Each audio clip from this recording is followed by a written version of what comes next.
Revision कर लेते हैं लास्ट क्लास में हम लोग क्या क्या देखे थे। तो लास्ट क्लास में हम लोग ये देखे थे कि टाइप ऑफ सेल यानी कि कोशिका के प्रकार के ऊपर बात किए थे। तो पिछले क्लास में हम लोग कोशिका के प्रकार के ऊपर बात किए थे। तो भाई कोशिका कितनी तरह की होती है? तो कोशिका दो तरह की होती है, और दोनों जो कोशिकाएं होती है, दोनों तरह की जो कोशिकाएं होती है, एक को हम लोग प्रोकैरियोटिक बोल रहे थे और जबकि दूसरे सेल को हम लोग बोल रहे थे यूकैरियोटिक। चूँकि ये प्रोकैरियोटिक और ये जो यूकैरियोटिक जो कोशिकाएं थी, इन दोनों कोशिकाओं में हमने ये भी देखा था कि प्रोकैरियोटिक एक ऐसा सेल है, प्रोकैरियोटिक एक ऐसा सेल है जिनका न्यूक्लियस यानी कि प्रिमिटिव स्टेज में है, यानी कि प्रारंभिक अवस्था में है। प्रारंभिक अवस्था किनको बोलेंगे? जो शुरुआती स्टेज में है, यानी कि वो अभी वो बनना शुरू किया है। और बात कर रहे थे हम लोग यूकैरियोटिक की। ये लास्ट क्लास हमने इस चीज़ को पढ़ लिया है, बस आपको केवल और केवल रिवीजन करवा देते हैं कि पिछले दिन आपने क्या पढ़ा था, ताकि आप लोगों की ये बात पता चल जाए कि हाँ, कि पिछले दिन की चीज़ें आपको रिमाइंड हो जाए, मतलब याद करने के लिए। ऐसा चीज़ इसलिए करते हैं ताकि आपकी पिछली बातें याद हो जाए। तो पिछली क्लास में हमने ये देखा था कि ऐसे सेल जिनकी कोशिकाएं के जो न्यूक्लियस है, जिसको कहा जाता है कोशिकाओं का ब्रेन, ये डेवलप्ड उनके नहीं थे। तो ये उनकी कोशिकाओं के न्यूक्लियस है, यानी कि केंद्रक है, जिसको आप ब्रेन भी कह सकते हैं। सेल का एक ब्रेन है। और दूसरी तरफ यदि देखा जाए तो एक सेल का एक ऐसा न्यूक्लियस जिनके ऊपर एक मेम्ब्रेन मिलेंगी। अब मान के चलिए इनका ये न्यूक्लियस है, ये इनका न्यूक्लियस है, ये इनका न्यूक्लियस है। तो न्यूक्लियस के ऊपर ये जो मेम्ब्रेन आप देख पा रहे हो वाइट वाला, वो मेम्ब्रेन इनमें नहीं मिलती है, ये मेम्ब्रेन इनमें नहीं मिलेगी। तो इनमें हम ये चीज देख पा रहे हैं कि भाई इनमें मेम्ब्रेन, एक में मेम्ब्रेन आपको मिल रही है, एक में मेम्ब्रेन आपको मिल रही है, लेकिन दूसरी तरफ देखिए तो आपको मेम्ब्रेन नहीं मिल रही है। तो इनके बेसिस पे हम लोग क्या बोले थे, इनके आधार पे हम लोग बोले थे कि ये कोशिका जो है, ये सेल जो है, इनका न्यूक्लियस वेल डेवलप्ड है, वेल डिजाइंड है, जिनके कारण हम कहेंगे क्या चीज, इसके बाद बाकी सारे के सारे सेल ऑर्गेनेलिस यानी कि कोशिकाओं के जो अंग है, जैसे कि माइटोकॉन्ड्रिया हो गई, गल्जी बॉडी हो गई, गल्जी अपरेटस हो गई, लाइसोसोम हो गई, सेंट्रोसोम हो गई, ये कोशिका का क्या है, ये पार्ट है, ये सेल का ये पार्ट्स है। तो सेल के ये बाद बाकी अंग भी क्या होंगे, अच्छे से डेवलप्ड होंगे, जिन सेल का न्यूक्लियस वेल डिजाइन होगा उनका। लेकिन दूसरे तरफ हमने ये भी देखा जिनके न्यूक्लियस वेल डेवलप्ड है ही नहीं, तो इनके बाद बाकी सारे के सारे सेल ऑर्गेनेलिस भी डेवलप नहीं होगा। तो सेल ऑर्गेनेलिस डेवलप्ड नहीं होगा तो इनके सेल ऑर्गेनेलिस में और क्या क्या हो सकती है, तो इनके सेल ऑर्गेनेलिस में जिस तरह से उनकी सेल ऑर्गेनेलिस है, ये भी इनकी भी सेल ऑर्गेनेलिस कुछ ना कुछ होंगी। अब इनकी बात कर लूँ, एक सेल ऑर्गेनेलिस की मैं बात करूँ तो जैसे कि एक बात करते हैं हम इनके डीएनए के ऊपर बात करते हैं। तो इनके जो डीएनए होगा, इनका जो डीएनए होगा एक वेल डिजाइंड होगा, डबल हेलिकल स्ट्रक्चर होगा, यानी कि इनके द्वि स्पाइरल बने होंगे, दो स्पाइरल बने होंगे। लेकिन यहां देखा जाए तो इनके जो डीएनए होते हैं वो कुछ अंडेकार होते हैं, इस तरह के होते हैं, मतलब अंडे के आकार का होता है। तो इनका डीएनए अच्छे से डेवलप्ड है, और जबकि इनके डीएनए अच्छे से डेवलप्ड नहीं है। डीएनए क्या है, तो एक बात को समझेंगे, डीएनए एक मटेरियल से बनी होती है, प्रोटीन की एक मटेरियल से बनी होती है, और इनमें वो प्रोटीन है जो आने वाली वंशज कैसा होगा, इनकी सारी की सारी कैरेक्टर इनमें डीएनए में लगी हुई है। ये सारी की सारी चीज़ें हम लोग आगे चल के देखेंगे जब तक हम लोग पढ़ेंगे। तो पिछले क्लास में हम लोग थोड़ा बहुत पढ़े थे कि भाई प्रोकैरियोटिक सेल कैसे होता है और यूकैरियोटिक सेल कैसे होता है। तो हम बस इतना देखे थे पिछले क्लास में, प्रोकैरियोटिक एक ऐसा सेल जिनका क्या होगा, जिसका न्यूक्लियस वेल डेवलप्ड नहीं होगा, लेकिन यूकैरियोटिक ऐसा होगा जिनके न्यूक्लियस वेल डेवलप्ड होगा। जिनका वेल डेवलप्ड होगा उनके सारे के सारे सेल ऑर्गेनेलिस यानी कि कोशिका के जो अंग है वे सबके सब क्या होंगे, अच्छे से डिजाइन होंगे, अच्छे से डेवलप्ड होगा। लेकिन यूकैरियोटिक में ऐसा, प्रोकैरियोटिक में ऐसा देखने को नहीं मिलेगा।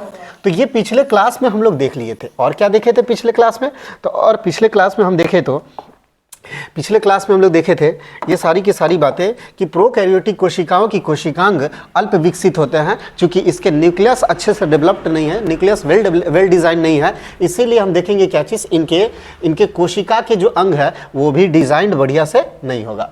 लेकिन यूकैरियोटिक के साथ ऐसा नहीं होगा, इनके कोशिकाओं के अंग जो होगा वो क्या होगा, अच्छी तरह से सुविकसित होगा, यानी कि वेल डिजाइंड या वेल डेवलप्ड होगा। और उसमें क्या क्या देखे थे? तो प्रोकैरियोटिक की कोशिकाओं में, इस बात को समझेंगे, प्रोकैरियोटिक के कोशिकाओं में और भी अंगों की बात कर ले, जैसे कि मैंने बताया कि यहाँ पे एक 70S और 80S यूकैरियोटिक में पाई जा रही है, और जबकि 70S प्रोकैरियोटिक में। अब ये 70S राइबोसोम क्या है और 80S राइबोसोम क्या है, जब मैं आपको सेल पढ़ाऊंगा तो उस सेल के भीतर कई सारे ऑर्गेनेलिस पाई जाती हैं। जिस तरह से हम देखें तो इंसानों के शरीर में या फिर जंतुओं के शरीर में कई सारे अंग पाए जाते हैं, जैसे कि आप लीवर कह लो, किडनी कह लो, ये सारे आपके बॉडी के इंटरनल ऑर्गन हैं जो आपके बॉडी के भीतर है। वैसे ही सेम तो नहीं कह लो, लेकिन वैसे ही ठीक इसी तरह से ही हमारे न्यूक्लियस के भी, हमारे सेल के पास भी उनके कुछ ना कुछ ऑर्गन्स होते हैं, जैसे ह्यूमन के हो रहे हैं या फिर एनिमल्स के पाए जाते हैं उनके सेल ऑर्गन्स उसके भीतर, उसी तरह से न्यूक्लियस है, उसी तरह से किसके भीतर पाई जाएगी? उसके भीतर, सेल के भीतर पाई जाएंगी। चीजें समझ में आया? तो उस सेल के भी भीतर कुछ इसी तरह से होंगी। जैसे कि अब बात कर रहे हैं हम लोग क्या चीज की, एक राइबोसोम की बात कर ले, तो राइबोसोम जो होगा सेल के भीतर, एक कोशिकाओं के भीतर, वो 70S प्रकार की राइबोसोम पाई जाएंगी। 70 प्रकार के राइबोसोम होती है। इस क्या बोलते हैं, तो इस एक स्वेटबर्ग कांस्टेंट है। एक स्वेटबर्ग कौन थे? तो एक साइंटिस्ट थे जिनके नाम पर ये चीजें रखी गई थी। ठीक है, तो 70S एक यूनिट है। ठीक है, एक यूनिट है जो क्या कर रही है, जो राइबोसोम को बताने का ये काम कर रही है कि भाई ये 70S प्रकार की राइबोसोम है और इसमें 80S प्रकार की राइबोसोम है।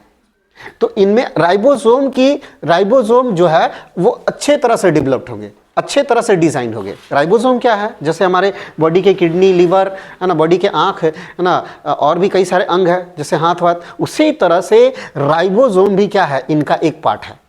इस राइबोसोम का काम क्या है, किस तरह से करती है, ये कैसे वर्क करती है, इन सभी चीज को देखेंगे एक एक करके।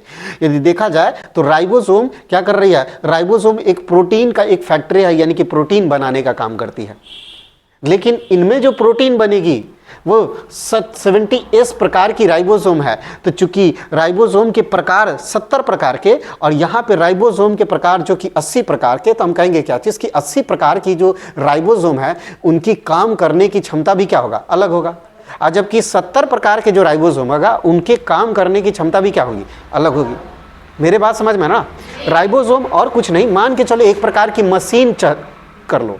आप सोचो कि एक राइबोसोम जो है वो एक प्रकार की मशीन है, और यहाँ पे जो वो मशीन है राइबोसोम वाली वो 70 प्रकार की है, और यहाँ पे जो राइबोसोम है वो 80 प्रकार की राइबोसोम है, यानी कि वो मशीन 80 प्रकार के हैं। तो हम कहेंगे कि भाई 70 प्रकार की जो मशीन है उनकी काम करने की कैपेसिटी भी क्या होगी, कम ही होगी। लेकिन जो 80 प्रकार के राइबोसोम होंगे उनमें काम करने की क्षमता भी क्या होगी, ज्यादा होगा, क्योंकि उनके प्रकार क्या है, ज्यादा है, ज्यादा टाइप के हैं। तो ये चीजें हम देखा। और राइबोसोम का काम क्या है, तो आगे चल के हम लोग देखेंगे कि राइबोसोम हमारे बॉडी के प्रोटीन फैक्ट्री कही जाती है, यानी कि हमारे बॉडी में जो प्रोटीन बन रहे हैं, जैसे कि मान के चलो आपके यदि बाल बन रहे हैं ना, तो ये बाल बन रही है तो प्रोटीन के कारण बन रही है। आपके स्किन बन रही है तो प्रोटीन के कारण बन रही है। इवन यहां तक कि जितने भी आपके बॉडी के एक एक सेल बनते हैं वो सभी के सभी सेल अलग अलग अलग अलग विशेष प्रकार की प्रोटीन से बनते हैं। आपकी यदि हाथ कट जाए, कटने के बाद वो हाथ ऐसे ही नहीं रह जाते हैं। मान के चलो एक हाथ कट गई तो क्या इसी तरह से रहेगा हाथ, या ठीक भी होगा? ठीक भी होगा। तो एक समय के बाद आपके हाथ ठीक भी हो जाते हैं, इस बात को समझे। तो आपके जो हीलिंग है, यानी कि घाव जो बढ़ी है, तो उनमें भी कुछ ना कुछ हमारे सेल क्या किए हैं, विकास किया है। यानी कि सेल की विकास में प्रोटीन की आवश्यकता है तो प्रोटीन लगी। तो इन अलग अलग तरह की प्रोटीन जितने बनेंगी उतना ही हमारे बॉडी का क्या होगा, उतना ही हमारे बॉडी की सेल का डेवलपमेंट होगा। ये चीजें हैं। तो यूं कह लो कि जब तक राइबोसोम प्रोटीन नहीं बनाएगी जब तक हमारे बॉडी का विकास नहीं होगा। हमारे स्किन बढ़िया से बनेंगे नहीं, हमारे बाल बढ़िया से नहीं बनेंगे, हमारे और भी बॉडी के ऑर्गन्स है वो भी बढ़िया से नहीं बनेगा। चीजें समझ में आ रहा ना? तो जितने प्रकार की जितना ज्यादा राइबोसोम होगा उतने प्रकार के प्रोटीन बनेंगे, और जितना प्रकार की प्रोटीन बनेगा उतने ही हमारे बॉडी में उतने ही प्रकार की सेल आएंगे, और जितने प्रकार के सेल आएंगे बॉडी उतना ही प्रकार का काम भी कर पाएगा। अब मैं बता रहा हूं एक उतने प्रकार की काम की बात कर रहा हूं। जैसे कि आंखों का काम अलग है, आप जानते हो कि आंखों का काम अलग है। उसी तरह से आपके आंखों का काम अलग है और कान का काम अलग है, और यही नहीं, और बॉडी के अंदर भी चले आओ या फिर बॉडी के बाहर यदि स्किन की बात करूं तो इनका काम अलग है। सबका काम क्या है, अलग अलग। तो यही चीज़ है। यदि देखा जाए तो हम लोग देखेंगे राइबोसोम के ऊपर बात करेंगे एक एक करके। जब हम लोग बात करेंगे चैप्टर के भीतर जाएंगे तो एक एक करके उन सभी चीज़ों को हम लोग ध्यान से देखेंगे। अब सुनिए, अब हम लोग देखते हैं क्या चीज़, अब हम लोग देखते हैं जैसे कि प्रोकैरियोटिक जो कोशिका थी, ठीक है, कौन सी कोशिका? प्रोकैरियोटिक। हम लोग प्रोकैरियोटिक कोशिकाओं की बात कर लेते हैं। तो भाई प्रोकैरियोटिक कोशिका जो है आखिरकार वो होती कैसी, दिखती कैसी है? तो यदि मैं प्रोकैरियोटिक कोशिकाओं की बात कर लूँ तो प्रोकैरियोटिक सेल कैसा होता है, ये कैसे दिखते हैं प्रोकैरियोटिक सेल? तो प्रोकैरियोटिक सेल दिखते कैसे हैं और कौन कौन सी प्रोकैरियोटिक सेल है उनके ऊपर बात कर लेते हैं। तो जैसे कि मान के चलो जितने भी प्रकार की बैक्टीरिया होगी, ठीक है, जितने भी प्रकार की बैक्टीरिया है, तो इन बैक्टीरिया की बात करें तो बैक्टीरिया और कुछ नहीं है, एक कोशिका ही है। इस बात को समझो, बैक्टीरिया और कुछ नहीं, एक सेल ही है। तो एक ऐसा सेल जिसके न्यूक्लियस अच्छे से डेवलप्ड नहीं है, केंद्रक अच्छे से डेवलप्ड नहीं है। भाई केंद्रक अच्छे से डेवलप्ड नहीं है तो उनमें कौन कौन सी हो सकती है? तो इनमें हो सकती है कुछ बैक्टीरिया यानी कि छोटे छोटे सूक्ष्म जीव, छोटे छोटे जीवाणु हो सकते हैं। उसके बाद क्या हो सकती है? उसके बाद और भी एक आप उदाहरण ले सकते हैं, आर्की बैक्टीरिया, ठीक है, बैक्टीरिया हो गई, आर्की बैक्टीरिया हो गई। क्या आप इनका इमेज देखना चाहेंगे? तो चलिए मैं इसका इमेज आपको दिखाता हूं। बैक्टीरिया का इमेज, आर्की बैक्टीरिया का इमेज, साइनोबैक्टीरिया का इमेज, नील हरित शैवाल, इन सभी का एग्जाम्पल दिखा देता हूं ताकि आपके चित्र के माध्यम से, ग्राफिक्स के माध्यम से, फोटो के माध्यम से आप इन सभी चीज़ों को आसानी से समझ पाए। तो आप देखिए,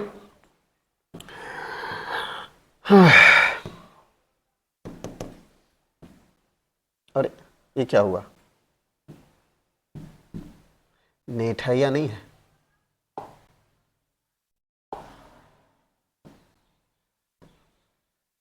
कीबोर्ड तो आ ही नहीं रहा है।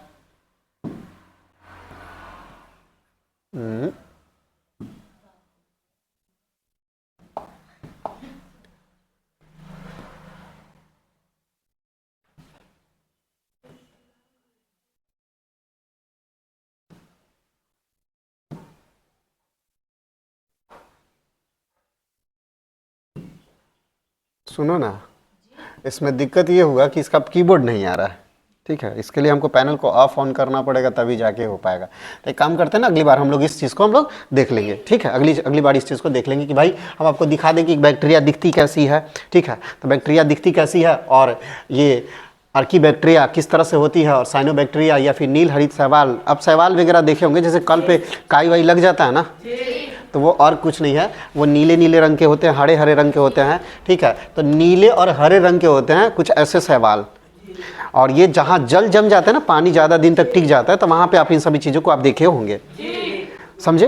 तो अब देखिए, अब आप देखिए कि कुछ ऐसे नील हरित शैवाल आपको दिखेंगी, कुछ आपको बैक्टीरिया दिखेंगी, साइनोबैक्टीरिया दिखेंगी, अलगी दिखेंगी, ऐसे चीज़ कई सारी है जो जीवाणु जिनकी न्यूक्लियस अच्छे से डेवलप्ड नहीं होते।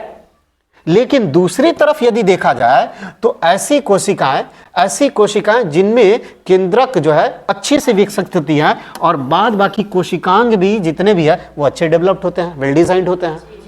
तो हम इनकी बात कर रहे हैं, कुछ पादप की कोशिकाएं, जितने भी प्लांट है, मेरी बातें ध्यान सुने कि जितने भी प्लांट है उन सभी प्लांट या फिर जितने भी आप प्रकार के एनिमल देखते हो, ठीक है, हम लोग जो आते हैं ना वो एनिमल की कैटेगरी में आते हैं।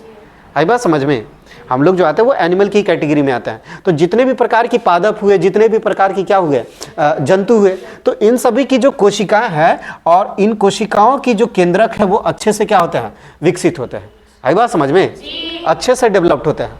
और इनमें क्या हो सकती है, तो इनमें हो सकती है अमीबा, ठीक है, और पैरामीशियम हो सकता है। तो अमीबा हो सकता है, पैरामीशियम हो सकता है, उसके बाद है प्लाज्मोडियम हो सकता है, प्लाज्मोडियम है ना, उसके बाद एक कवक है, शैवाल है। तो ऐसे ये सभी के सभी ऐसे पृथ्वी पर कुछ क्रिएचर हैं, कुछ जीव हैं, ठीक है, कुछ ऐसे सजीव हैं जो परमेश्वर या कह लो भगवान ने इन सभी चीज़ों को बनाई है या फिर नेचर ने इन सभी चीज़ों को बनाई है। तो एक अद्भुत चीज़ें आपको इस पृथ्वी पर देखने को मिलेगा।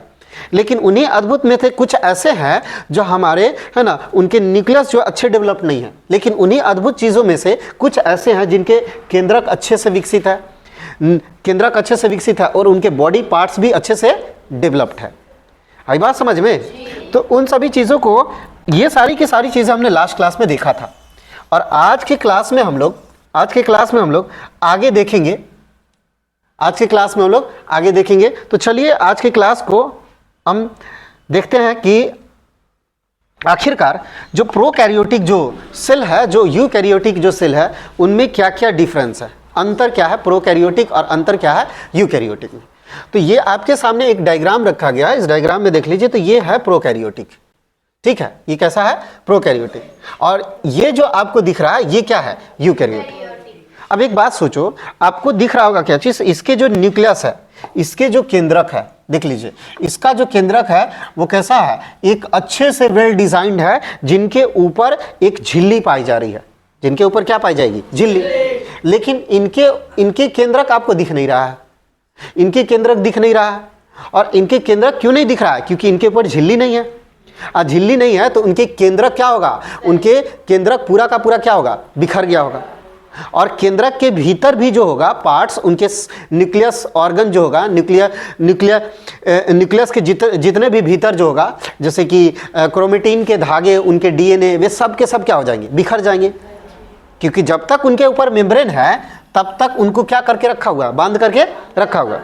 लेकिन मेंबर ही नहीं है तो न्यूक्लियस क्या हो जाएगा, इस पूरे द्रव में क्या हो जाएंगी, बिखर जाएंगी। अब मान के चलो आपने क्या किया, आपने लिया एक बकेट है ना, या फिर एक छोटा सा बाल्टी लिया, बाल्टी में क्या किया कि पानी लेकर उसमें कुछ चीनी के दाने डाल दिए। तो बताओ, चीनी के दाने शुरू में तो आपको दिखाई देगा, लेकिन कुछ समय के बाद वो दिखाई नहीं देगा, वो सब के सब घुल जाएंगे और वो दिखाई नहीं देगा। लेकिन आप ऐसा कर लेते हो कि ये जो चीनी के कण है उसको प्लास्टिक में पैक करके रखो, प्लास्टिक में पैक करके रखो, पानी के भीतर डुबा दो। तो देखना क्या चीज कि कुछ देर के बाद भी, कुछ जब डाला था तो भी दिखाई देगा ये चीनी के कण, है ना, और कुछ देर के बाद भी ये चीनी के कण ये दिखाई देंगे। तो कारण क्या है, तो इस वाटर, ये वाटर जो है यानी कि ये जो लिक्विड है, इस लिक्विड और जो चीनी है, ठीक है, लिक्विड और चीनी के बीच में एक प्रोटेक्टिव लेयर आ गया, एक ऐसा लेयर आ गया जो चीनी को पानी के कांटेक्ट में आने से क्या कर रही है, रोक रही है। ऐसा ही चीज है। उसी तरह से इनके भी ऊपर क्या पाई जाएगी, एक मेम्ब्रेन पाई जाएगी, जो इनके साइटोप्लाज्म और न्यूक्लियोप्लाज्म है। यानी कि हम बात करें कोशिका द्रव और केंद्रक द्रव, इन दोनों को आपस में मिलने से क्या होती है, बचाने का काम करती है कौन, इसके ऊपर लगी मेम्ब्रेन, न्यूक्लियर मेम्ब्रेन। भीतर क्या होंगी, इसके न्यूक्लियस मेम्ब्रेन नहीं है। और जब मेम्ब्रेन ही नहीं है तो सारे के सारे न्यूक्लियस क्या हो जाएंगे, भाग जाएगा। जैसे कि मान के चलो एक बैलून था, बैलून ने क्या किया था, गैस को भीतर पैक करके रखी हुई थी, लेकिन बैलून फटा, सारे गैस क्या हो जाएगा, बाहर। उसी तरह से इनके बाहरी मेम्ब्रेन फटा और सारे के सारे भीतर जो चीज़ें थी वो कहाँ आ जाएंगी, बाहर आ जाएंगी। और कहाँ बाहर आएंगी, तो इस पूरे साइटोप्लाज्म यानी कि कोशिका के भीतर जो द्रव है, उन पूरे द्रव में क्या हो जाएगी, फैल जाएगी। चीजें समझ में आया? लेकिन यहाँ ऐसा नहीं होगा। इसके न्यूक्लियस के भीतर क्या क्या मिलेंगी, इस बात को समझो। तो एक कोशिका के भीतर और क्या क्या पाई जा सकती है, इन सभी चीज को देखिए। जैसे इस कोशिका को देखिए, तो ये सेल के ऊपर एक मेम्ब्रेन मिलेगी, इसके ऊपर एक मेम्ब्रेन मिलेगी, लेकिन इसके भी ऊपर मेम्ब्रेन मिलेगी। चीजें समझो। एक कोशिका की बात करें, प्रोकैरियोटिक और यूकैरियोटिक की बात करें, तो प्रोकैरियोटिक और यूकैरियोटिक में क्या है, आपको देखने को मिल रहा है एक जैसा। तो इनके भी ऊपर आपको मेम्ब्रेन मिलेंगी, इसके ऊपर भी मेम्ब्रेन मिलेंगी। यानी कि जिस तरह से बलून के भीतर आप पानी डाल दो, तब बलून क्या कर रही है, उस पानी को पकड़ के रखी हुई है, होल्ड करके रखी हुई है। उसी तरह से इसके भीतर भी क्या है, इसके भीतर भी इनके लिक्विड पार्ट है, ठीक है। इनके भीतर भी इनके प्लाज्मा वाले भाग है, यानी कि इनको कह लीजिए क्या चीज की साइटोप्लाज्मा है, यानी कि कोशिका द्रव है। और वो कोशिका द्रव को पैक करके रखी हुई है कौन, इस कोशिका द्रव को पैक करके रखी है। इनकी बाहर एक मेम्ब्रेन पाई जाती है जिसको बोलते हैं कोशिका झिल्ली। क्या बोलते हैं हम लोग, तो कोशिका झिल्ली इनमें भी है और वो कोशिका झिल्ली इनमें भी है, जो इनको भी बांध करके रखी है, इनको भी बांध करके रखी है।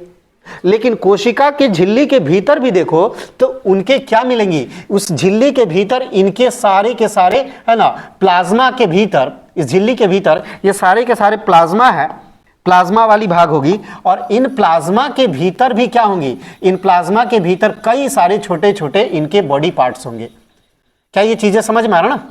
कई सारे इनके बॉडी पार्ट्स होंगे, यानी कि इनका इन साइटोप्लाज्म के भीतर, इस कोशिका के भीतर, देखिए इसको बोलते हैं साइटोप्लाज्म, कोशिका द्रव को हम लोग बोलते हैं क्या चीज, साइटोप्लाज्म। वो एक द्रव है, और इसी द्रव के भीतर आपको मिलेंगी क्या क्या, तो इनके सारे अंग। जिस तरह से एक पोखर के पानी के भीतर कई प्रकार की मछलियां पाई जाती है, उसी तरह से इस साइटोप्लाज्म के भीतर इनके कई सारे अंग पाए जाते हैं। बात समझ में आया? तो इन सभी अंगों का अपना अपना काम, इन सभी का अपना अपना काम है। जैसे कि मान के चलो इनके भीतर आपको क्या क्या मिलेंगी, तो इनके भीतर आपको मिलेंगी लाइसोसोम। जितने देखिए बॉडी पार्ट्स आपको जितने भी लिखे हुए हैं, सभी बॉडी पार्ट्स को हम एक एक क्लास में, एक एक लेक्चर में सभी के सभी हम बताएंगे। इनमें जितने भी सारी चीज़ें हैं उन सभी को बताएंगे, उनके काम क्या है, कैसे ये काम करती है, उनको पोषण क्या चाहिए, इन सभी चीज़ों के हम लोग एक एक करके बात करेंगे। तो देखिए लाइसोसोम इनके हैं, और ये क्या कही जाती है, लाइसोसोम ना इस suicidal bag of the cell है, यानी कि कोशिका को एक समय तक मारने का काम करती है, एक समय पर कोशिका को मारने का काम करती है। बात करेंगे हम लोग इसके ऊपर। उसके बाद ये वैक्यूल्स है, रिक्तिकाएं, जिसको हम लोग बोलते हैं क्या चीज, ये एक ऐसा संदूक है, ये एक ऐसा संदूक है जहां पे भोजन स्टोर करके रखा जाता है। जैसे हम लोगों के घर में भी होती है ना, हम लोगों के घर में भी देखे होंगे जो कोठरी होती है उसमें हम लोग अनाज रखते हैं। ये क्यों? क्योंकि एक साल तक हमें खाना है, जिंदा रहना है। वो एक साल बाद अलग फसल तैयार होगा, वो अलग है, लेकिन जैसे जैसे फसल तैयार होता है उस फसल को हम लोग क्या करते हैं, एक कई जगह पे स्टोर करके रखते हैं और उनको खाते हैं समय समय पर। उसी तरह से जैसे हम लोग इंसान अपनी क्या करते हैं, कल की चिंता के लिए, कल की जितने भी चिंता है उसकी चिंता को हल हम लोग आज ही कर लेते हैं। बात समझ में आ रहा ना? कल जो आने वाली जो दिक्कत है उसको हम लोग आज ही कर लेते हैं, उसका सॉल्यूशन आज ही निकाल लेते हैं। कि कल यदि मान के चलो कि कल ऐसा कुछ हो जाए और यदि अनाज नहीं रहेगा तो हम लोग खाएंगे नहीं, तो नहीं खाएंगे। तो इसी तरह से कोशिका भी क्या सोचती है, सेल भी क्या सोचती है, सेल ये सोचती है कि यदि हम इन फ्यूचर मान के चलो कि हमें भोजन नहीं मिला, कल हमें भोजन नहीं मिला, और कल भोजन नहीं मिला तो कुछ ऐसा जमा करके तो रख लूँ ताकि हम कल क्या कर पाए, उन्हें खा पाए। तो उन भोजनों को, उन पानी को ये क्या करके रखता है, स्टोर करके रखने का काम करती है वैक्यूल्स। पढ़ेंगे सभी चीज़ों के ऊपर। उसी तरह से ये क्या है, तो ये कोशिका का ये माइटोकॉन्ड्रिया है, ठीक है, माइटोकॉन्ड्रिया है। और माइटोकॉन्ड्रिया का क्या काम है, तो माइटोकॉन्ड्रिया का काम है कि ये बॉडी को ऊर्जा देती है, ये सेल को ऊर्जा देती है, और सेल को ऊर्जा देती है, इसीलिए माइटोकॉन्ड्रिया को powerhouse of the cell कहेंगे। इस कोशिका का पावर हाउस है। देखेंगे एक एक करके कैसे करती है, सभी चीजों को देखेंगे। उसी तरह से आप ये जो दानेदार संरचना देख पा रहे हो, ये ना इसको बोलेंगे राइबोसोम। जो कि इनमें कितने प्रकार की होती है, 80 प्रकार के राइबोसोम पाई जाती है, ठीक है। और जबकि वही आप इनमें दानेदार संरचना ये सभी देख लो, दिख रहा है ना।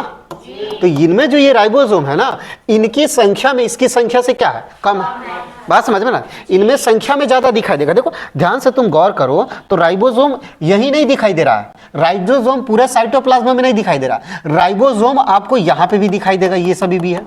हालांकि ये राइबोसोम अलग अलग है और ये राइबोसोम अलग है, दोनों अलग अलग है। चीजें समझ में ना, राइबोसोम अलग अलग तरह की होती है, उनके ऊपर बात करेंगे। तो ये राइबोसोम है और वो भी राइबोसोम है। काम क्या है इनका, तो काम इनका प्रोटीन का बनाना। क्या करना, प्रोटीन का बनाना। उसी तरह से इनके ऊपर भी ना ये सब के सब देखो ये राइबोसोम है, लेकिन इसमें देख लो राइबोसोम की संख्या उतनी नहीं है, कम है। हम कहेंगे क्या चीज, ये सेल ऐसा है जिनमें ऑर्गेनेलिस आपको ज्यादा दिख रहा होगा, इनके सेल ऑर्गेनेलिस क्या दिख रहा होगा, ज्यादा। लेकिन ये एक ऐसा सेल है जिनमें सेल ऑर्गेनेलिस कम दिखाई देगा। चीजें समझ में ना, ये एक ऐसा सेल है जिनमें इनके सेल ऑर्गेनेलिस यानी कि कोशिका के जो अंग है, यानी इनके बॉडी के जो पार्ट है वो क्या दिखाई देगा, कम। लेकिन इनके जो बॉडी के पार्ट है वो क्या दिखाई देगा, देख लो, इनके देख लो, इनमें कई सारे न जाने इनके बॉडी पार्ट्स है। जैसे माइटोकॉन्ड्रिया है, उसके बाद है लाइसोसोम है, वैक्यूल्स है, गोल्जी अपरेटस है, ठीक है। उसके बाद इनके न्यूक्लियस है, न्यूक्लियोलस है, ये रहा न्यूक्लियोलस। न्यूक्लियस के भी भीतर क्या होती है, न्यूक्लियोलस होती है, और इस न्यूक्लियोलस के भी भीतर, इन न्यूक्लियोलस के भी ऊपर इनके मेम्ब्रेन होते हैं। इस चीज को समझो कि हम क्या कहना चाहते हैं। इसके भी ऊपर क्या है, एक मेम्ब्रेन पाई जाती है जो इनको क्या कर रही है, प्रोटेक्ट करके रख रही है। और सोचो कि इन न्यूक्लियस के भीतर, ये न्यूक्लियस के भीतर न्यूक्लियोलस है, और इस न्यूक्लियोलस के बाहर एक मेम्ब्रेन दिखाई दिया, और इस पूरे न्यूक्लियस के भी ऊपर क्या है, मेम्ब्रेन है। समझ में आ रहा ना? तो इनके जितने भी बॉडी पार्ट्स है उनके ऊपर मेम्ब्रेन पाई जाएगी। देख लो, जैसे माइटोकॉन्ड्रिया है, इनके भी ऊपर क्या है, मेम्ब्रेन, इसके ऊपर क्या है, मेम्ब्रेन, इनके भी ऊपर क्या है, मेम्ब्रेन। यदि मेम्ब्रेन नहीं होता, यानी कि मेम्ब्रेन कहने का मतलब क्या है, झिल्ली नहीं होता, तो झिल्ली नहीं होता तो पता चलता क्या चीज, इस ये सब के सब इसी में क्या हो गए, मिल गए। जैसे कि एक पानी में यदि नमक डालो वो भी घुल जाएगा, चीनी डालो वो भी क्या हो जाएगा, उसी तरह से ये सब के सब क्या हो जाते, घुल जाते। चीजें समझ में आया? ये सारी की सारी चीजें होती। तो समझ के चलो कि इनमें जो है क्या होंगी, सारे के सारे अंग डेवलप्ड होंगे, लेकिन इनमें सारे के सारे अंग डेवलप्ड नहीं होंगे। इसमें क्या होंगी, बॉडी पार्ट्स नंबर ऑफ क्या होंगी, ज्यादा, और जबकि इसके बॉडी पार्ट्स नंबर ऑफ कम होंगे। बात समझ में आया? इसकी संख्या कम होगी। राइबोसोम अच्छा से डेवलप नहीं होगा, इसके ऊपर मेम्ब्रेन बढ़िया से नहीं पाई जाएंगी। देख लीजिए, ये इनके क्या है, ये इनके क्रोमोसोम है ना, ये इनके क्रोमोसोम है, और इनके क्रोमोसोम अच्छे से नहीं है, पूरे तरह से बिखरे पड़ी है। लेकिन इनके क्रोमोसोम देख लो, ये क्या है, इनकी क्रोमोसोम एक भीतर, न्यूक्लियस के भीतर टाइटली पैक्ड है, दिख रहा है ना, अच्छे तरह से पैक है, वो इसी तरह से नहीं है, इधर उधर नहीं है। और इनके क्या है, इनके पूरी तरह से बिखरी पड़ी है। चीजें समझ में आए? ये चीज है। तो उम्मीद करते हैं कि ये सारी की सारी चीजें आपको समझ में आई होगी। तो आज के लिए इस क्लास में हम लोग इतना ही रखते हैं, नेक्स्ट क्लास में हम लोग और आगे देखेंगे। ठीक, समझ में आया? जी। ठीक है, बाय बाय।